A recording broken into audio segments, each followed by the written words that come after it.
누가복음 8장 5절에서 15절까지 말씀입니다. 자, 제가 먼저 봉독하고 함께 교독해 보도록 하겠습니다. 씨를 뿌리는 자가 그 씨를 뿌리러 나가서 뿌릴새 덜어는 길가에 떨어짐에 밟히며 공중의 새들이 먹어버렸고,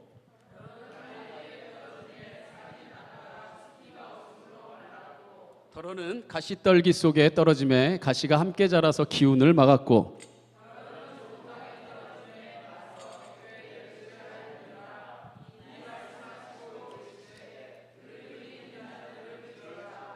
제자들이 이 비유의 뜻을 물으니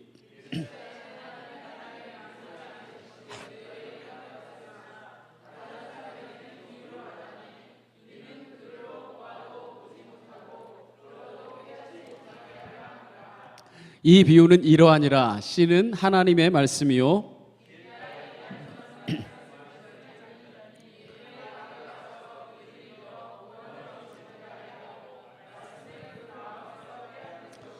바위 위에 있다는 것은 말씀을 들을 때 기쁨으로 받으나 뿌리가 없어 잠깐 믿다가 시련을 당할 때 배반하는 자요.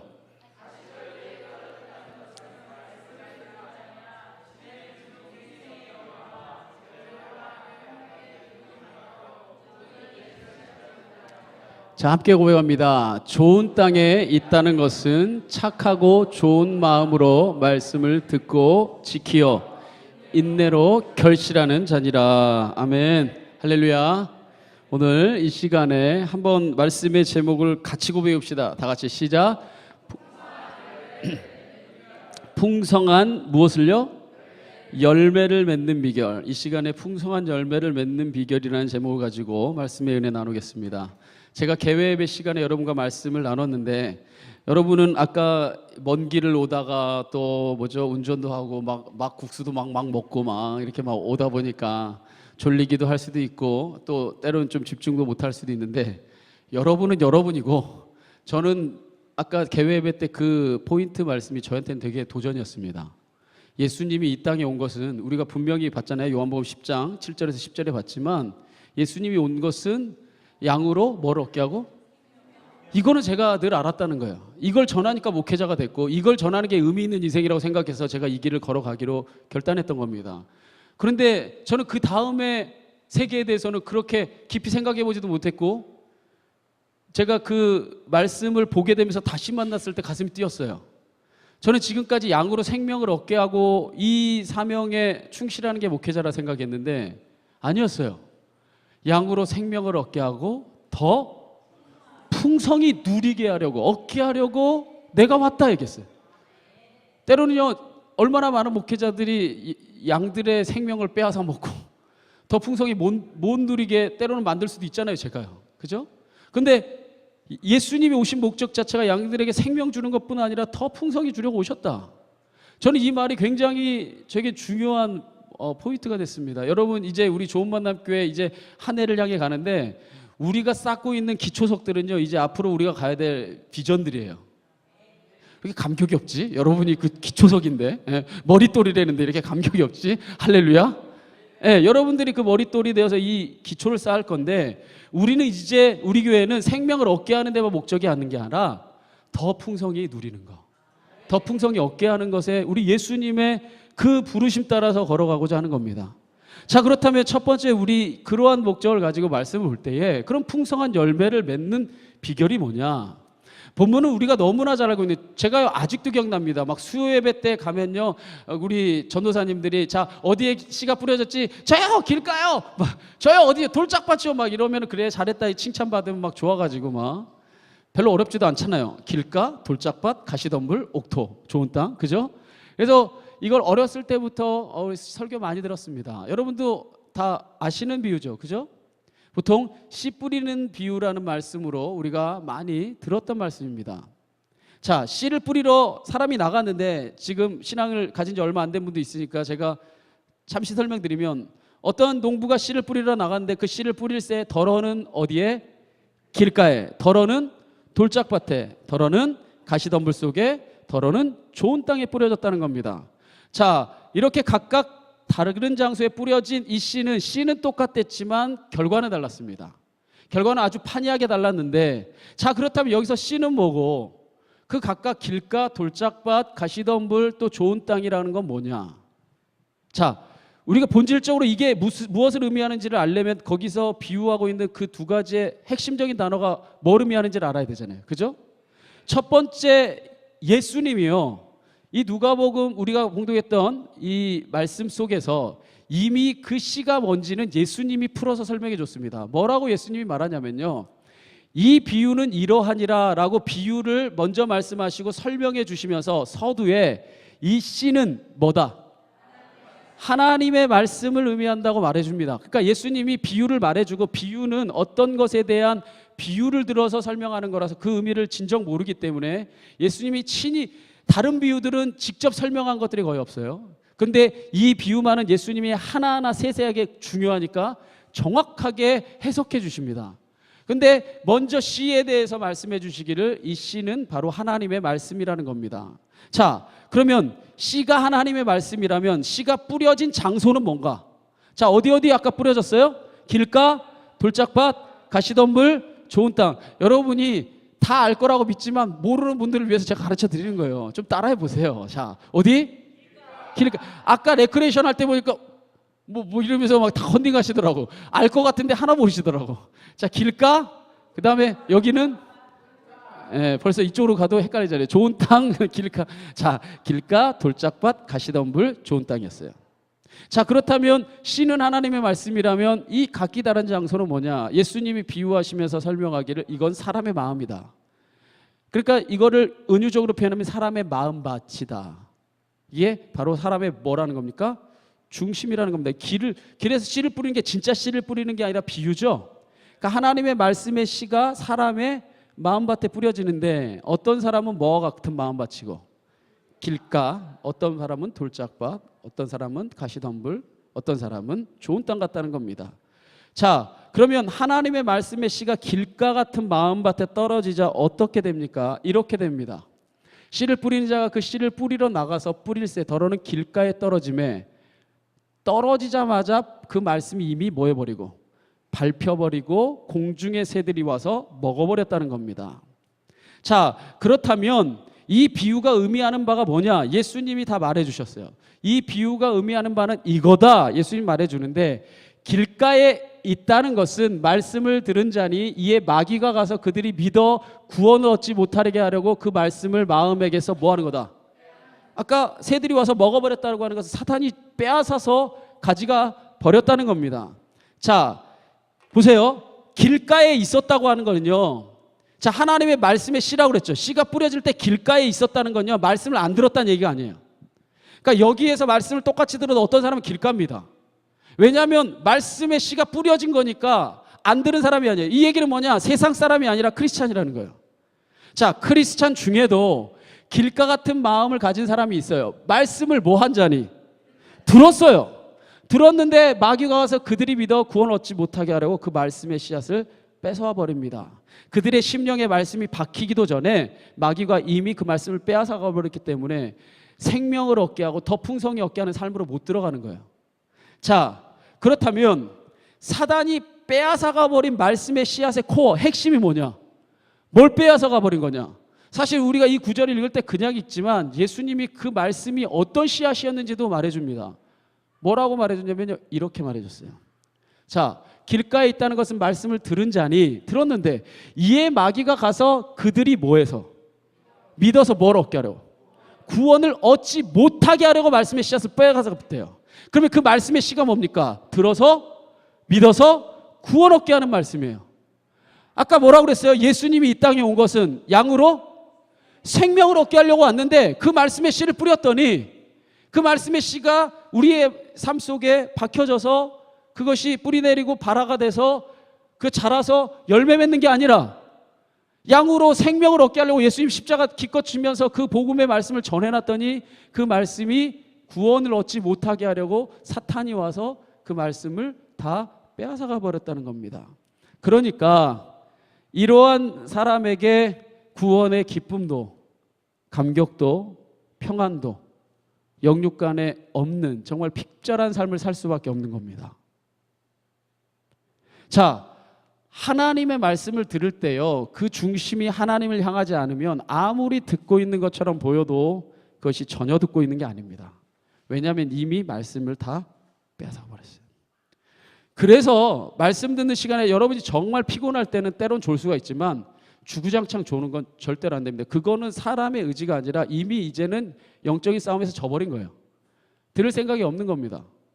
제가요, 여러분, 제가 그런 얘기하죠. 목회자는 정말 목회자 안 됐으면 진짜 골치 아팠을 사람들을 다 목회자로 부르셨다고.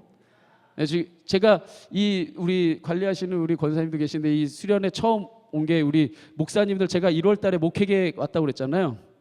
기억도 안 나시는 거예요? 네, 관심 없어요?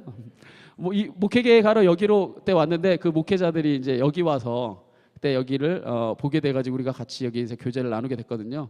그때 와셔서 이렇게 이렇게 서로 나눔을 할 때 여기 오신 목사님 미국에서 7년 동안 목회하시다 왔는데 거기에서 제자가 그 미국에서 그 교회 제자가 바로 이 아버지가 이 건물 주인이라고 그러셨어요. 그래서 이렇게 빌려줬는데 거기 모였던 목회자들의 면면을 보면 다 목회자 안 했으면 큰일 났을 사람들이에요. 딱 보고 있으면 한 총련에서 10년 동안 데모하다가 거의 감옥에서 구원받아, 그것도 아주 극단적으로 연세중앙교회 저기 블라블라 윤석전 목사님한테 불받아가지고 오신 형제님, 아버지 목사님인데 끝까지 목회 안 하겠다고 도망갔다가 또 불러온 사람 다 보고 있으면 목회 안 했으면 진짜 복잡했을 사람들이에요. 근데 저 또한 그런 사람입니다. 왜 이렇게 믿지 않는 거예요?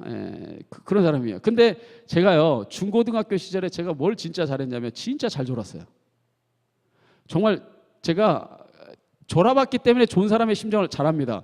목회자 되고 나서, 그래서 제가 제일 전도사 되고 나서 제일 처음 한 게 뭐였냐면요, 제일 앞자리에 제일 잘 보이는데 앉는 거, 그거 먼저 했어요. 전도사가 돼갖고 내가부터 졸기 시작하면 내 뒤에 있는 양들은 다 따라서 졸 거 아니에요. 그래서 다 딴 길로 갈 거 아니야. 그래가지고 제가 제일 앞자리에 앉기 시작했었는데 정말 제가 조는 거 잘했는데 진짜 조는 게 특이한 게 있어요. 졸기 시작하면서 잠이 스르르 올 때요, 말씀이 다 들려. 진짜 무슨 말씀인지 다 알겠어. 분명히 나는 들었어. 근데 신기하죠? 눈을 딱 뜨는 순간 와, 진짜 해보다 덜 밝은 저철국처럼 하나도 없어져. 하나. 분명히 다 들어. 그래가지고요, 졸고 있는 와중에 깨우면 화냅니다. 뭐라고 합니까? 다 듣고 있어. 분명히 다 듣고 있어. 들려요. 분명히 다 듣고 있어. 다 듣고 있다고 생각하는데 눈을 딱 뜨고 가려고 일어서는 순간 진짜 어디로 갔는지 하나도 기억나는 게 없어요. 진짜 이거는 예수님 말씀 다음으로 진리입니다. 그래서 여러분이요, 말씀 들을 때 졸면 안 돼요. 조는 것 자체는 뭐냐, 때로 너무 피곤해서 하루 조는 거야, 뭐 그럴 수도 있는데, 우리가 그러니까 제가 하나의 예를 드는 겁니다. 그러한 삶 속에 이미 하나님 예배하는 자리에 빠지는 순간 이미 구원을 얻는 말씀이 씨를 못 내립니다. 이미 그 씨는 다 뿌려져서 사단이 와서 먹어 가버린다는 거예요. 뭐 조는 것뿐 아니라 예배 시간에 계속 딴 생각하는 것, 계속해서 뭐 핸드폰을 보거나 이러는 것들도 계속 그러한 유혹 가운데도 우리를 이끌어가는 겁니다. 자, 이렇게 씨 자체가 뿌려지지 않으니 풍성한 삶을 뭐 누리는 것, 풍성한 열매를 맺는 것에 애시당초 물 건너간 얘기죠. 그죠? 자, 그럼 먼저는 길가에 씨가 뿌려졌고, 더러는 어디에 뿌려졌냐? 어디에 뿌려졌어요? 돌짝밭에 뿌려집니다. 자, 한번 여러분이 한번 이 13절 읽어봅시다. 다 같이 시작.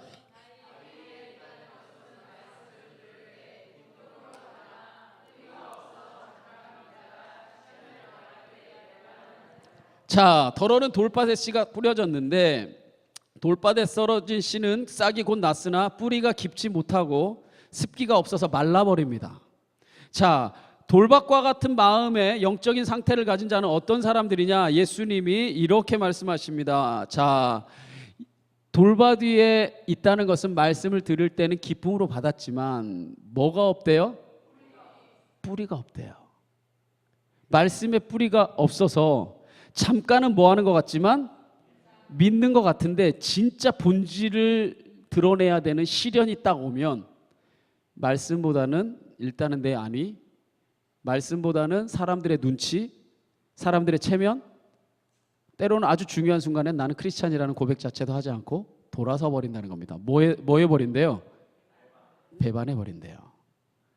자, 즉 말씀을 들을 때에는요, 들을 때에는 다릅니다. 은혜로 받는 것 같아요. 아까 길가하고는 다른 차원입니다. 말씀을 들을 때는 은혜로 받는 것 같아요. 아멘 아멘 합니다.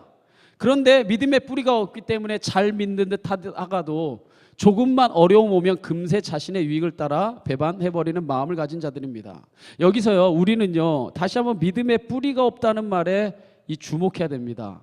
이 사람들에게 믿음의 겉모습은 있을까요, 없을까요? 있어요. 모든 믿음의 겉모습은 있습니다. 그런데 뿌리가 없기 때문에 믿는 자의 모양은 가졌으나 능력이 있을 수 없어요. 그럴듯해 보이지만 중심이 없는 겁니다. 한번 여러분에게 한번 물어봅시다. 여러분은 과연 어떻습니까? 믿음의 뿌리가 아주 든든하게 내려져 있습니까? 아니면 때로는 사람이 좋아서, 아니면 교회 오면 그저 마음이 평안해지니까, 또 체면 때문에 어쩔 수 없이 신앙생활을 하고 있습니까? 만약에 그러한 모습으로 신앙생활을 시작을 할 수 있어요. 그러나 계속하잖아요? 그럼 절대로 풍성한 삶은 되지 못합니다. 왜냐면요, 사람 의식해서 왔으니까 계속 사람 의식해야 되고, 사람하고 만나는 게 좋아서 왔으니까 사람하고 틀어지면 얼마든지 뭐 할 수 있고 배반할 수 있고, 교회면 마음이 평안해졌는데 내가 무언가 힘써야 될 일이 있고 고민해야 될 일이 생기면 교회는 얼마든지 내가 돌아설 수 있는 존재고, 이들에게는 결국엔 뭐가 없어요? 주님을 향한 뿌리가 전혀 없는 존재입니다. 그러니까 보세요, 뿌리를 내리지 못했으니까 어떻게 풍성한 삶을 누리겠습니까? 굉장히 이게 합리적인 것 같은데 굉장히 피곤한 인생이에요. 계속해서 교회에 오면서 그 안에서 뭘 하고 있는 겁니까? 계산하고 있는 거죠. 이게 세상적인 유익에 맞는 거냐? 아니면 나한테 이익인 거냐? 아닌 거냐를 끊임없이 하고 있으니 풍성한 삶이 아니라 아주 골치 아픈 거예요. 아주 힘든 삶을 살아가게 되는 겁니다.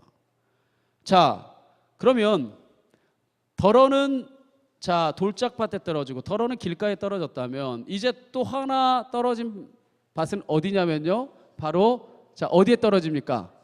가시떨기에 떨어집니다. 자, 가시떨기에 떨어졌다는 것은 말씀을, 이 사람도 뭐한 사람이래요?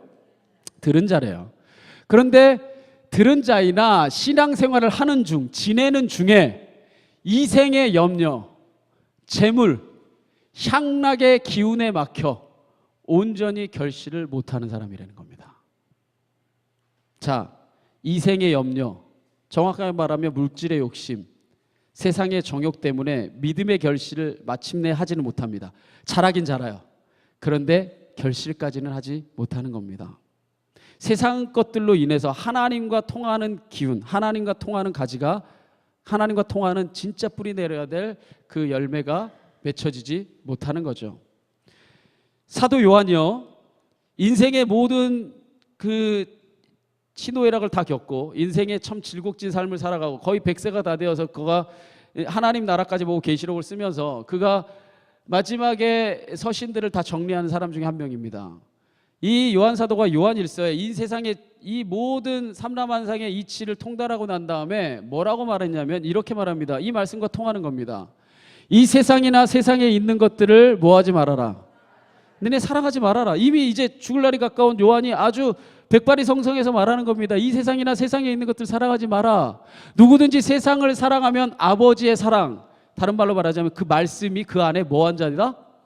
있지 않은 사람이다. 자, 이는 세상에 있는 모든 것이 육신의 정욕, 안목의 정욕, 이생의 자랑이니 다 누구에게 온 게 아니라 아버지께로부터 온 것이 아니요 세상으로부터 온 것이다.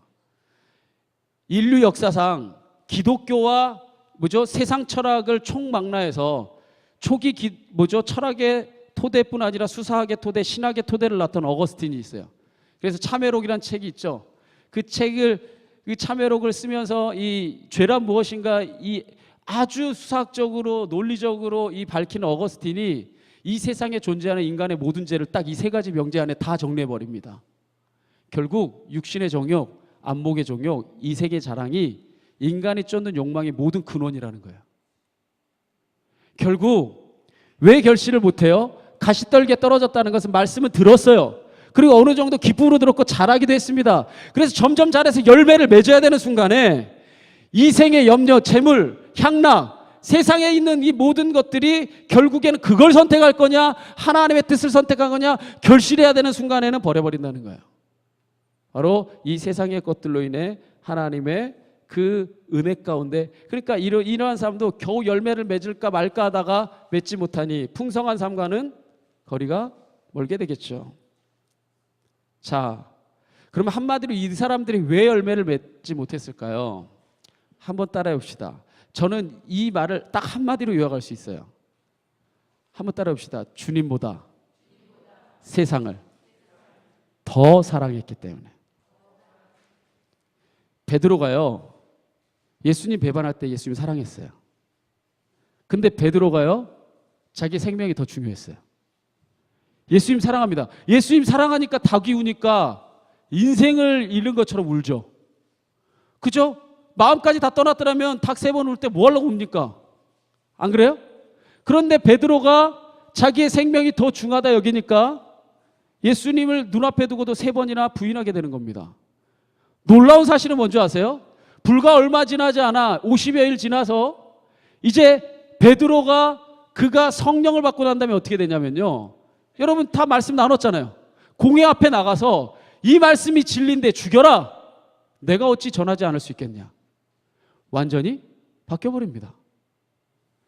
내 목숨보다 누가 더 중요해져 버린 거예요?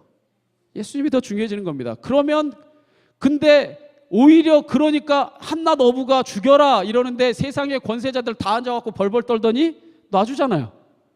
오히려 더 풍성한 삶, 오히려 더 당당한 삶, 오히려 더 주님으로 인해서 온전한 삶을 살아간 걸 믿으시기 바랍니다.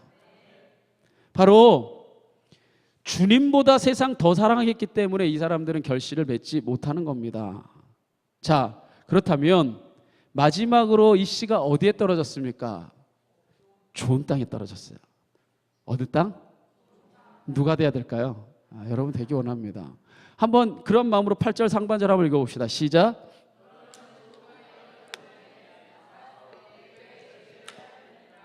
누가는 아주 그냥 명료하게 말합니다. 30배, 60배, 100배 골치 아프다. 그냥 딱 100배. 자, 더러는 좋은 땅에 떨어지니 100배의 결실을 하였느니라. 할렐루야. 자, 여러분 100배의 결실했다니까 그래 100배나 복을 받아? 야, 그럼 1,000원 투자했으면 얼마를 버는 거야? 10,000원 투자했으면 이렇게 10,000원 투자했어야지 쉬운데 1,000원이니까 세개 헷갈리네. 아닙니다. 여러분 그렇게 성경 읽으면 백날 읽어봐야 도로목 똑같아요. 여러분 무슨 복을 받으면 100배인지 70배인지 32.5배인지 어떻게 알아요? 말 같지 않으면 대답을 안 하는구나. 내가 예를 들어 승진했어요. 승진했으면 이게 100배입니까? 72배입니까? 32.3배입니까? 65.4배입니까? 아멘 할 때까지 한번 해볼까? 그게 아멘 할 일은 꼭 아니고요. 자, 보세요. 여기서 100배라고 하는 것은 은유입니다. 유대인들이 생각하는 가치에서 최고의 결실을 맺었다는 거죠. 할렐루야. 가장 최상의 결실을 맺은, 그러니까 이걸 돌려 말하면 풍성한 열매를 맺었다는 거예요. 자, 그러면 이렇듯 풍성한 열매를 맺게 하는 좋은 땅, 옥토와 같은 마음밭은 뭘까? 아까 3가지 다 살펴봤잖아요. 길가는 어떤 마음밭인지, 돌짝밭은 어떤 마음밭인지. 자, 가시던 불은 바로 이생의 자랑, 육신의 정욕, 그리고 재물의 향락. 이것 때문에 저들이 결실하지 못했다고 하는 그 마음밭들이 다 있다면, 자, 그러면 여러분은 어떤 땅이 아까 되기 원한다고 그랬어요? 우리 좋은 땅이 돼야 되잖아요. 근데 제가 이 말씀을 묵상하다 보니까 이게 마태복음에도 있고 다른 복음서에도 있거든요. 마가복음에도 있는데 이 복음서엔 좋은 땅이라고 말해요. 이 말이 참 듣기가 좋은 것 같아요. 여러분 좋은 땅 되십시오. 어디 강남 가서 땅 찾지 말고 하나님 나라의 좋은 땅 되세요. 자, 그런데 그럼 이 좋은 땅과 같은 마음밭은 어떤 것일까? 그 비밀을 예수님이 풀어서 이렇게 말해줍니다. 사실 제가 오늘 말씀 전하고자 하는 핵심은 여기 있습니다. 자, 뭐라고 말씀해 주냐면 한번 여러분이 읽어봅시다. 시작.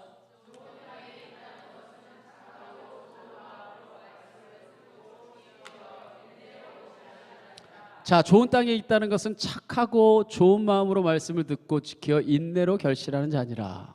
이거를 표준 세번역은 뭐라고 기록했냐면, 그리고 좋은 땅에 떨어진 것들은 바르고 착한 마음으로 말씀을 듣고서 그것을 굳게 간직하여 견디는 가운데 열매를 맺는 사람들이다.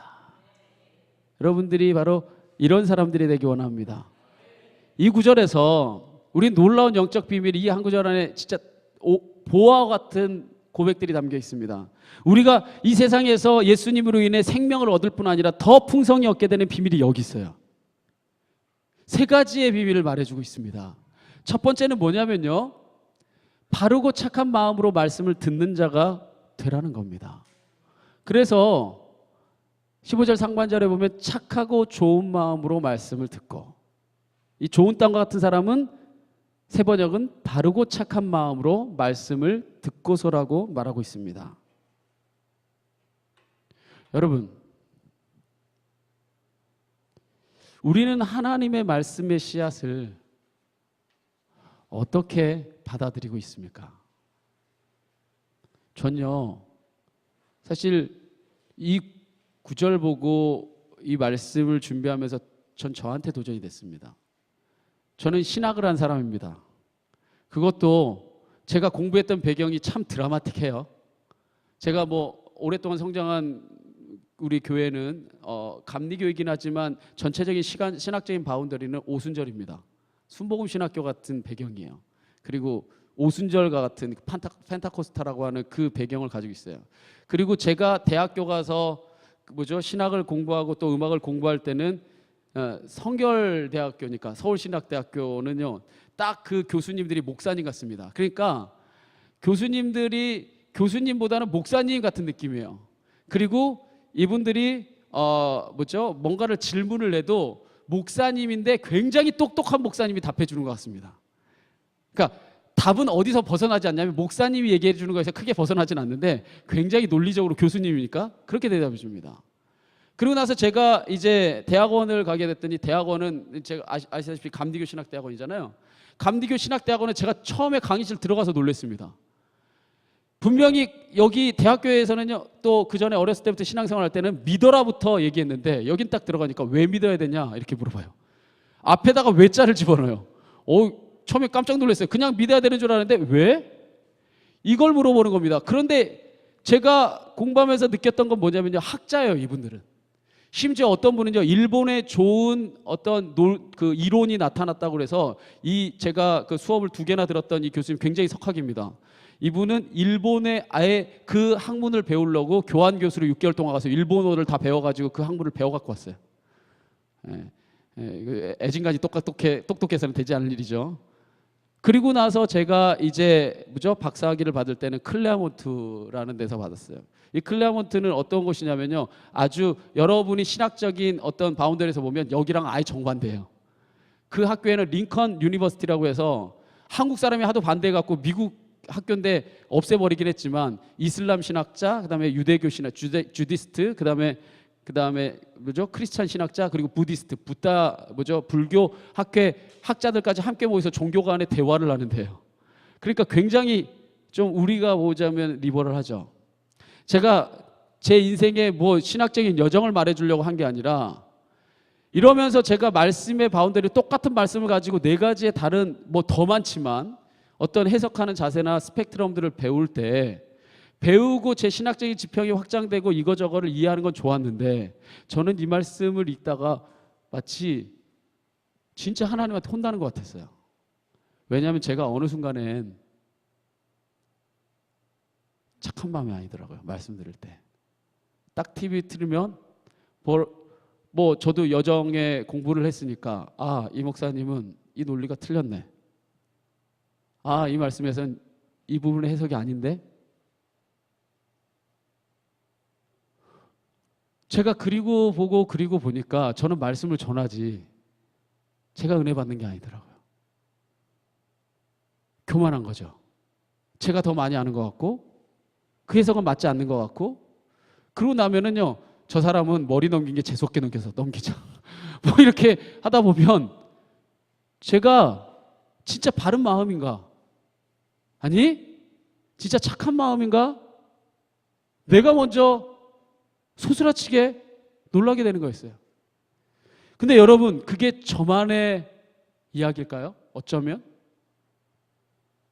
사실 이 씨 뿌리는 자의 비유는요, 이 말씀을 우리가 볼 때 씨 뿌리는 자의 비유라고 우리가 어렸을 때부터 배우고 말했지만 사실 이건 씨 뿌리는 자의 비유가 아닙니다. 이 말씀을 찬찬히 보면요, 사실 씨를 받는 마음밭의 비유예요. 씨가 변한 건 없어요. 길가에 떨어진 씨도 구원을 얻는 생명의 말씀이었고, 좋은 땅에 떨어진 씨도 똑같은 말씀이었습니다.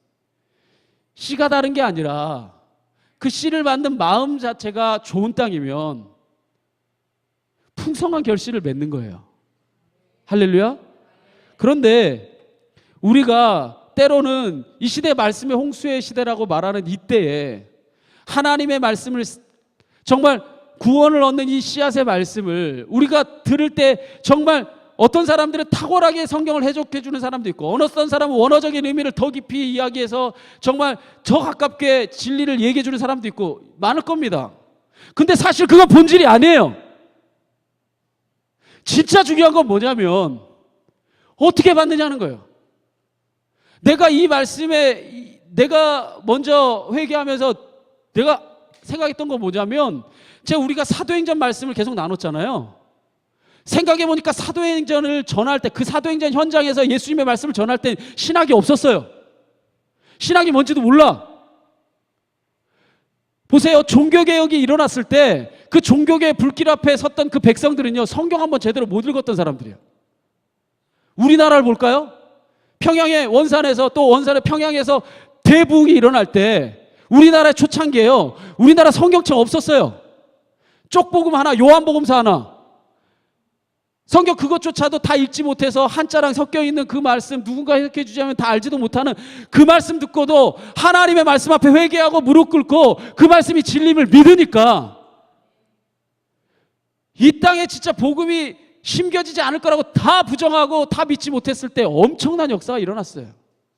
결국에 하나님의 말씀이 일하는 건 많이 배워서도 아니고 우리가 무언가를 탁월하게 해석해서도 아니고, 물론 그러한 것들이 우리에게 준비되는 건 중요하지만, 그러나 결정적으로 우리 안에서 삶을 풍성하게 하는 열매를 맺는 진짜 진리는 여러분이 좋은 마음이에요. 바로 그게 중요한 거예요. 바로 착하고 좋은 마음. 바르고 착한 마음이 아니면 여러분이 100시간을 설교를 듣는다 한들, 1000시간을 성경을 읽는다 한들 여러분의 머리가 커질 겁니다. 교만만 더 높아지고 누군가의 말씀은 다 아니고 누군가가 이야기하는 거는 수준 떨어지는 거고, 결국에 하나님의 말씀은 굉장히 역설적이죠. 되게 많이 배운 것 같은데 결국에 우리 마음밭이 점점 메말라서 결국에 뭐가 되는 겁니까? 길가가 돼버리는 거예요. 가시덤불이 쌓이고 돌짝밭이 되고 나중에는 길가가 돼버리는 겁니다. 오늘 여러분 TV만 틀면 말씀의 홍수 시대를 삽니다. 우리 전사모가 이렇게 TV 틀어서 설교 말씀들 이렇게 보니까 저도 이렇게 앉아서 가끔 보면 막 기독교 채널만 5개가 돼요. 정말 수많은 채널에서 정말 기라성 같은 목사님들이 정말 말씀의 씨앗들을 뿌려내고 있는데, 그런데 그 마음밭이 우리가 옥토가 아니라 길가이고 때론 돌짝밭이고 때론 가시덤불인 채로 그 말씀을 듣고 있다면 세상에 열매는 없어요. 풍성한 삶도 없습니다. 그래서 회개해야 됩니다. 아니, 그 누구보다 제가 먼저 회개해야 돼요. 저는 제가 그런 관점에서 보니까 대학원을 기점으로 늘 분석했던 것 같아요. 착한 마음보다, 그러면요 제가 진짜 나쁜 사람이에요. 대학원을 2002년도에 갔거든요. 15년 동안 칼질만 하고 있었던 거예요. 난토질하고. 내가 정말, 그래서 제가 아까 찬양할 때도 그랬잖아요. 우리의 아집, 우리의 생각, 우리의 어떤 교만 내려놔보고 하나님 한번 봐보자. 그리고 저는요 이게 회개라고 생각합니다. 우리의 마음이 언제나 강팍해지잖아요. 우리의 마음이 언제나 돌아설 때 어떤 마음으로 늘 돌아가려고 하는 거? 바르고 착한 마음으로. 그게 뭐냐면 저는 이거라면 기경하는 거예요. 늘 강팍해지죠. 사람이니까 강팍해지지만 늘 우리의 마음을 무엇으로 바꾸고? 바르고 착한 마음으로 바꾸기 위해서 우리가 기경하는 것. 이게 바로 따라해봅시다. 회개다. 그게 회개입니다. 그때 그 말씀의 씨앗이 뿌리 내릴 수 있는 줄 믿으시기 바랍니다. 결국에 나 자신이 문제인 겁니다. 누가 와서 이 말씀 들어야 되는데 생각하지 마세요. 바로 여러분이 들어야 돼요. 바로 내가 들어야 됩니다. 우리가 바르고 착한 마음을 회복하고 그 말씀을 정성껏 하나하나 받을 때 우리 삶에서 이전에 맛보지 못했던 풍성한 은혜의 열매를 맛보게 될 줄 믿습니다. 첫 번째는요, 우리가 바르고 착한 마음으로 말씀을 듣는 자가 되는 것이 좋은 땅에서 열매 맺는 비결입니다. 두 번째는 무엇을 말해주느냐? 그 말씀을 뭐하는 자 돼야 된다. 자, 그래서 뭐라고 얘기하냐면요, 15절 중반절에 지키어. 먼저는 착하고 좋은 마음으로 말씀을 듣고 끝나는 것 아니라 뭐라고 해다? 지키어. 그래서 표준어 세번역은 그것을 굳게 간직하라 말합니다. 여러분, 말씀을 착하고 좋은 마음으로 듣는 것 중요한 일입니다. 그런데 여러분, 백날 그렇게 말씀 듣고 내가 은혜 받았다 앉아서 그렇게 감격하고 눈물 흘리고 끝난다면 그건 열매 맺는 건 아니에요. 내 만족이지. 결국 말씀을 우리에게 주신 것은 쉐마, 들으라 하는 것은 결국에 들으라는 얘기가 아니라 행하라는 얘기입니다. 할렐루야. 말씀을 들었다면 지켜야 되는 거예요. 지킬 때에 열매를 맺은 삶으로 나아갈 수 있습니다. 기억하십시오. 말씀의 결실을 맺는 자가 되기 위해서는 말씀에 씨만 뿌려졌다고 되는 것 아니라 바르고 착한 마음으로 들었다면 이제 그 말씀을 지켜 행하는 자가 될 때 우리가 열매를 맺을 수 있습니다. 말씀을 굳게 간직하여서 지키는 모습과 돌짝밭의 마음이 참 대비되죠. 그죠? 말씀을 굳게 간직하여서 지킬 때에 때로는 어려움이 오고 힘든 일이 올 때 어떤 사람은 뭐 해버리고 배반하는 자요. 누군가는 끝까지 지키는 사람. 되게 우직하게 하나님의 말씀을 지키는 사람이 미련한 것 같지만 결국엔 이 사람이 풍성한 열매를 맺습니다. 누구처럼? 사도 바울처럼. 사도 바울 진짜 똑똑한 사람이 진짜 바보 같습니다.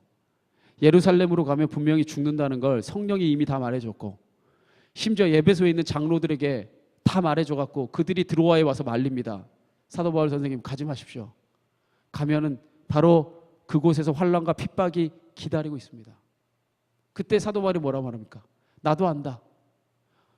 내가 예루살렘에 돌아가면 환난과 핍박이 기다린다 하나 내게 맡겨진 사명 주 예수의 복음을 전하는 일을 마치려 하면은 내 생명 괜찮아. 나는 이 길을 가겠다. 지킵니다. 할렐루야. 그리고 나서 우리가 지난 장례식에 갔던 분들도 그 말씀 나눴지만 마지막에 뭐라고 말합니까? 내가 선한 싸움 싸우고 나의 달려갈 길 마치고 내가 믿음을 지켜노라. 사도 바울의 삶은 진짜 풍성했어요.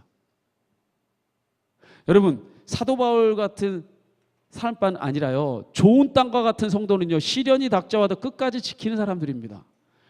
여러분, 우리 많은 성도님들이 이 기도의 동산에 오래 했지만 오지 못했지만 적어도 여기 와 있는 분들 한번 저하고 아이 컨택 한번 해봅시다. 눈 한번 맞춰봅시다. 여러분, 네, 쑥스러우세요?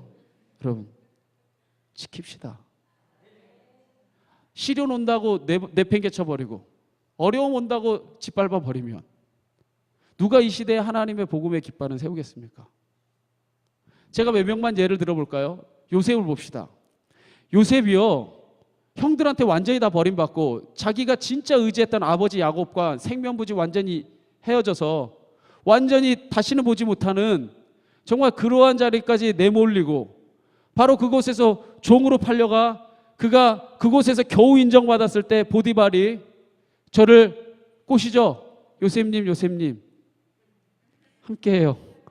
내가 이런 거 흉내 잘 못 내는 사람인데 그때 이 보디발의 아내가 꿰일 때 여러분 동서고금 막론하고요, 나이 많은 여자가 젊은 남자 꼬실 때는 늘 이게 있습니다. 이거 없이는 꼬셔지지가 않아요. 할렐루야. 또 이거 갖다 아멘합니다. 아멘할 필요 없는 거죠. 늘 이게 보디발의 아내가 보세요. 요셉 꼬시면 꼬시고 끝나는 거예요. 뭔가 뒤를 다 봐주겠다는 거죠. 그죠? 내가 네 삶을 책임져 주겠다는 겁니다. 근데 그렇게 형들에게 버림받고 야곱에 버림받고 하나님의 진짜 자기의 삶을 돌아보지 않는 것처럼 보이는 그러한 순간에 그 보디발의 아내가 세상의 모든 이생의 자랑, 육신의 정욕 다 채워주겠다라고 바로 말하는 그 순간에 요셉이 뭐라 말하는 봅시다. 내가 어찌 큰 악을 행하여 하나님께 죄를 지으리까. 할렐루야. 보디발의 아내 앞에서 지금 내가 하나님 앞에 있다는 겁니다. 우와! 그렇게도 하나님이 외면했는데 요셉은 끝까지 하나님을 지키고 있어요. 그러니까 저가 찬란하게 쓰임받을 수밖에 없는 인물이죠. 분명히 시련이 왔죠. 아니, 여러분 어느 정도 시련이 와야지 놀랄 거예요. 가족들 다 버려버리고 심지어 죽이려 하고, 그리고 아무도 찾지 않는 머나먼 이국 땅에 있는 이 요셉이 하나님이 나를 보고 계신다고 믿고 있잖아요. 이것이야말로 정말 하나님의 말씀을 끝까지 붙들고 지킨 모습이 아니겠습니까? 보세요. 여호수아는 어떻습니까? 여호수아가요, 원래 모세의 종으로 시작됐습니다. 시작 자체가 별거 아닌 사람이었어요. 모세의 종으로 시작돼서 그가 이제 에브라임 지파의 리더가 되고 이런 여정들을 겪을 때에, 보세요, 여러분 누군가의 종으로 1, 2년은 참을 만해. 5년 오케이, 10년 대단하죠. 그런데 여호수아가 모세의 종으로 몇 년 있어요? 40년을 있어요. 광야 시절 내내 그의 종으로 있죠. 그렇다고 한다면은, 야, 하나님이 진짜 나를 안 돌아보시나? 좀 나 좀 써줄 거면 제대로 써주지. 왜냐하면 거의 한 40년 전에 너는 내가 여호수아하고 갈렙은 내가 인정할게, 너네는 가나안 땅에 갈 거라고 약속해 줬으면서 좀 써줘야 되잖아요. 그런데 이 여호수아가 그렇게 대단한 인물도 아니고 그가 부각되는 인물도 아니고 오직 모세만 이스라엘의 지도자로 인정받을 그때에 그의 기록이 무엇으로 기록되어 있냐면, 출애굽기 33장 11절에 모세는 진으로 돌아오나, 기도하다가 이 앞에 구절을 여러분 읽어보시면 하나님과 친구와 대면하는 것처럼 만났더라. 하나님과 이렇게 교제를 마친 후에 모세는 어디로 돌아갔으나? 숙소 진으로 돌아오나 눈의 아들 젊은 수종자 여호수아는 어디를 떠나지 않냐? 하나님 떠나지 않고 끝까지 지킵니다. 하나님의 전을 떠나지 않고 끝까지 하나님과 교제합니다. 누가 돌아갈 때까지도. 모세가 돌아갈 때. 그러면은 그 다음에 당연히 누구를 쓸 수밖에 없어요. 하나님이 여호수아를 쓸 수밖에 없어요. 하나님의 말씀을 끝까지 붙들고 있는 자니까. 한 명만 더 예를 들어봅시다. 제 이름이 뭐예요? 다니엘이니까 늘 다니엘에 빠지면 안 돼요. 다니엘 한번 봅시다. 마지막으로 이 다니엘이 어떤 사람이냐면, 여러분 잘 아시잖아요. 이스라엘의 이 변방에서 바벨론의 침략을 받아서 이제 포로로 끌려가서 옵니다. 포로로 끌려간 인생에서 정말 힘들게 거기서 인정받고 무려 총리까지 올라가요. 그런데 여러분이 성경을 읽어보면 아주 재밌는 게, 그가 느부갓네살 왕일 때에 총리까지 올라갔다가 그의 손자 시대인 벨사살 이 왕에 이르러서는요, 잊혀진 존재가 돼요. 아무도 다니엘을 몰라요. 그런데 그의 어머니가 기억하고, 벨사살이 아시죠? 손이 이렇게 나왔고 메네메네 데겔 우바르신 이 막 글을 쓰고 났는데, 이 말을 아무도 해석 못하니까 누가 해석할 수 있느냐 할 때 바로 다니엘이라고 얘기해 주니까 다니엘이 그때 다시금 등장합니다. 그래서 그 해석을 해내니까 그 벨사살 왕이 저를 또 총리로 세워요. 자, 그리고 나서 재보고 재봐도 당신이 하나님 앞에 부족하니 심판이 오늘 밤에 임합니다. 바로 그 오늘 밤에 메대 나라가 쳐들어옵니다. 그래서 그 메대 나라에 멸망을 당합니다. 오늘날로 말하면 이란 땅, 페르시아가 쳐들어와갖고 땅을 먹어버린 겁니다. 그렇다고 한다면 모든 사람들이 다 원래는 숙청돼야지 마땅한데, 아주 놀라운 건 그 메대 나라의 다리오 왕이 통치를 할 때, 그 적국의 왕이 통치할 때 총리가 또 다니엘이에요. 자, 그러면 우리는 아멘인데, 이 메대 나라에서 함께 이 바벨론 땅을 정복하러 왔던 이 장수들은 아주 닭 쫓던 개 지붕 쳐다보는 거죠. 왜냐하면 가장 중요한 왕 다음 자리를 누가 차지해버렸어요? 바로 그 다니엘이 이스라엘 변방의 바벨론 땅의 총리였던 사람이 어떻게 또 메대 나라의 총리가 됩니까? 이게 우리나라의 지금 이런 정치를 이런 걸 봐도 상식적으로 말이 안 되는 거잖아요. 최고의 자리에 오니까 이 사람을 모함하려고, 그래서 사람들이 술술 짭니다. 다리오 왕이여, 당신이 이 위대한 왕이니 당신의 신상을 만들어 놓고 30일 동안만, 평생이 아니라 30일 동안만 당신의 신상 앞에 절하게 하고, 만약에 당신의 신상 앞에 절하지 않고 다른 신에게 경배하거나 기도하면 그 사람은 사자굴에 들어가서 죽이게 합시다. 이건 다른 사람, 세상의 백성들 중 가운데 절하지 않고 자기 마음대로 신들을 섬긴 사람 많았겠지만 이 사람들은 타켓이 오직 누구밖에 없었어요? 다니엘 죽이려고 만든 법입니다. 근데 다니엘이 총리니까 이 법을 공포했어요. 그러니까 다니엘이 이 법의 내용을 누구보다도 잘 알아요. 그런데 그때 다니엘이 어떻게 했는지 봅시다. 자, 다니엘서 6장 10절에 한번 여러분이 한번 읽어봅시다. 시작.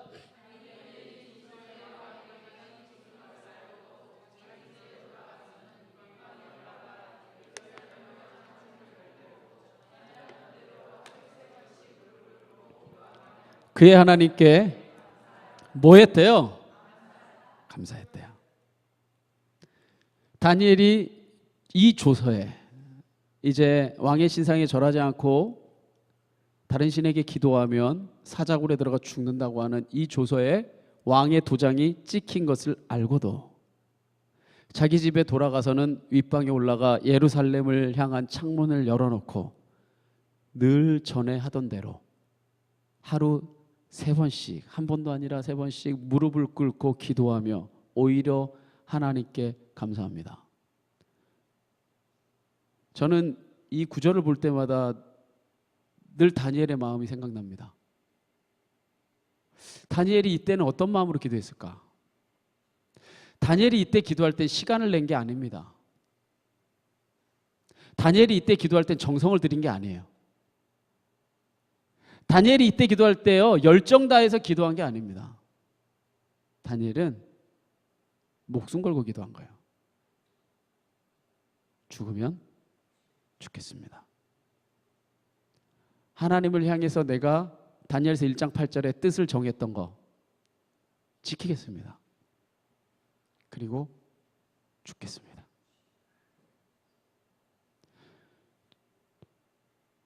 놀라운 건요, 하나님이 그 마음을 보시고 오히려 다니엘을 풍성하게 변화시키시죠.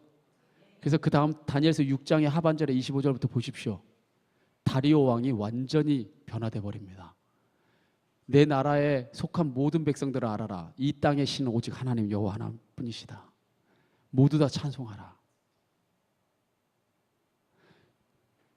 사실 우리가 주님의 말씀을 지킨다고 하는 건, 우리가 이러한 마음을 가지고 주님의 마음을 지킨다면 아주 놀라운 게 뭐냐면요, 다니엘이 이렇게 하나님 앞에 목숨 걸고 기도했을 때에 결국 이 메대 나라도 또 멸망을 당합니다. 그래서 고레스 왕이 이제 통치하게 되죠. 물론 그 페르시아 땅이 다 지금처럼 페르시아가 그 과거 시대 페르시아처럼 돼 있는 게 아니라 메대 나라와 바사 나라가 있는데 바사 나라가 또 쳐들어와서 이제 그게 고레스 왕이 다스리게 될 때 아주 놀라운 게 고레스 왕 때에도 총리가 됩니다. 놀랍지 않아요? 왕조가 무려 3번 바뀌고 왕이 4번 바뀌는 동안에 하나님이 완전 풍성한 삶을 살게 하십니다. 우리가 주님의 말씀을 지킬 때, 제가 아까 여러분 한번 눈을 보면서 그 고백하셨잖아요. 지키자. 저는 제 이름을 다니엘로 정할 때 난 이 구절이 너무 좋았습니다. 그래, 내가 한 길을 걸어가기로 결정했으면 끝까지 가보자. 다니엘처럼 한번 살아보자. 여러분이 진짜 좋은 땅이 되기 원하십니까? 그럼 대충 살다가 좋은 땅이 되는 게 아닙니다. 우리가 요셉을 받고, 우리가 여호수아를 받고, 우리가 다니엘을 받고 사도 바울을 받던 것처럼 하나님의 말씀을 바르고 착한 마음으로 듣고 그리고 지키는 겁니다. 때론 뭘 걸면서까지 목숨 걸고 지킬 때 그것이야말로 하나님이 원하시는 좋은 땅입니다. 그리고 마지막에 예수님께서 말씀하시기를 결실 맺는 비결이 뭐다 말씀하시냐면 인내로서 말씀의 결실을 맺는 자가 되어야 하느니라. 그래서 마지막 15절 하반절에 뭐라 말합니까? 인내로 결실하는 자니라. 견디는 가운데 열매를 맺는 사람들이다. 이 사람이 100배의 결실을 맺었다. 말씀의 씨를 바르고 착한 마음으로 받고 그 말씀을 지키기 위해 애썼다면 결실하기까지 인내해야 됩니다. 이것은 마치, 이거는 비유로 말씀했으니까 농부가 씨를 뿌렸어요. 그러면 옥토와 같은 좋은 땅이 돼서 그 말씀을 받았죠. 그죠? 그리고 그 농부가 열심히 그 좋은 밭에서, 옥토와의 마음 밭에서 그 일을 행하면서 그 밭을 갈고 끊임없이 물을 줬습니다. 그래서 여러분이 씨를 뿌렸는데 열심히 일하고 열심히 물 주고 열심히 행했다고 그래서 내일 열매가 맺혀요? 그럴 일은 절대로 없죠. 그 열매가, 제가 그래서 늘 좋아하는 말 있잖아요. 주님의 시간에. 주님의 뜻이 이루어지는 겁니다. 주님이 정하시는 때까지는 인내해야지만 마침내 결실을 맺게 되는 겁니다. 그래서 예수님이요, 십자가를 지시기 전에 이 세상에 나타날 마지막 때의 징조에 대해서 마지막으로 가르쳐 주시고, 그리고 예언하시면서 이렇게 말씀하십니다. 십자가를 지기 바로 전에 너희의 인내로 너희의 영혼을 얻으리라. 내가 온 것은 너희로 생명을 얻게 하고 더 풍성히 얻게 하려고 왔다. 결국 이 영혼의 결실은 너희의 무엇으로? 인내로서 맺는 것이다 말합니다. 이것이야말로 참된 결실을 맺은 자의 모습이 아니겠습니까? 우리가 구원의 결실은 죽어서 맺는 게 아닙니다. 지금 이 시간 이 씨앗이 우리 안에 심겨졌고, 할렐루야, 그리고 그 말씀을 우리가 지켜 행하고 살아가려고 몸부림치고 있고, 그리고 우리가 인내로서 이 순례의 길을 걸어가는 이 여정이 구원의 여정이고, 여러분이 이미 구원을 받으셨습니다. 여러분이 이제 구원받은 것은 확실한 사실인데 거기만 멈추지 맙시다. 풍성히, 더 풍성히 주님과 교제하는 기쁨들을 우리가 누릴 수 있기를 간절히 원합니다. 따라서 이 말씀 안에 살기로 결단하는 자에게 예수님이 약속하신 그 생명의 역사가 이 시간 임할 줄 믿습니다. 오늘 말씀 정리하겠습니다. 그리스도 안에서 이루어진 이 놀라운 축복과 은혜를 받아 누리십시오. 그리하여서 삶 속에서 30배, 60배, 100배의 결실을 맺는 자가 되십시오. 예수님은 그 비결을 세 가지로 말해줬습니다. 첫 번째, 너희가 진짜 좋은 땅이 되고자 하느냐? 바르고 착한 마음으로 말씀을 듣고 판단하거나, 물론 여러분들이 옳은 말이냐 그른 말이냐 진리냐 아니냐는 여러분이 늘 분별해야 됩니다. 그러나 하나님의 말씀일 때 여러분이 진짜 겸손하고 바르고 착한 마음으로 들을 줄 알고, 그리고 그 말씀을 요셉처럼, 잊어버리겠으면 다윗 목사를 생각해요. 다니엘처럼, 우리가 여호수아처럼, 때로는 성경 인물들 많지 않습니까? 다윗처럼 정말 우리가 끝까지 지켜내고, 그리고 인내로서 한 길 가는 순례자가 돼서 결실할 때 분명히 하나님이 여러분의 삶에 풍성한 은혜를 주실 줄 믿습니다. 오늘 예수님이 이 말씀을 전하는 와중에 가장 중앙에 코에 뭐라고 말하냐면요, 이렇게 말씀하십니다. 한번 마지막으로 이 구절을 한번 고백해 봅시다. 다 같이 시작.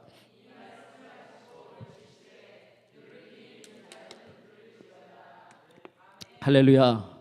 예수님이요, 이 말씀을 외치셨어요. 그리고 진짜 들을 귀 있는 사람이 들어라. 여러분, 이 기도의 동산에 오셔서 여러분들이 이 시간 말씀을 듣고 찬양하고 기도하는 모든 것, 여러분 들을 귀 있는 자가 되십시오. 들으셔서, 여러분 진짜 제가 바라는 건 뭐냐면 결실하는 삶이에요. 이 정말 질곡진 삶, 이 세상에서의 이 사람들이 얼마나 강팍하고 얼마나 이 세상에 메말라 있습니까? 그곳에서 여러분이 진짜 풍성한 삶을 누릴 수 있다면 예수님이 여러분을 위해 생명을 주신 그 이유가 분명하리라 믿습니다. 여러분에게 마지막으로 묻습니다. 여러분의 마음밭은 과연 어떠합니까? 길가입니까?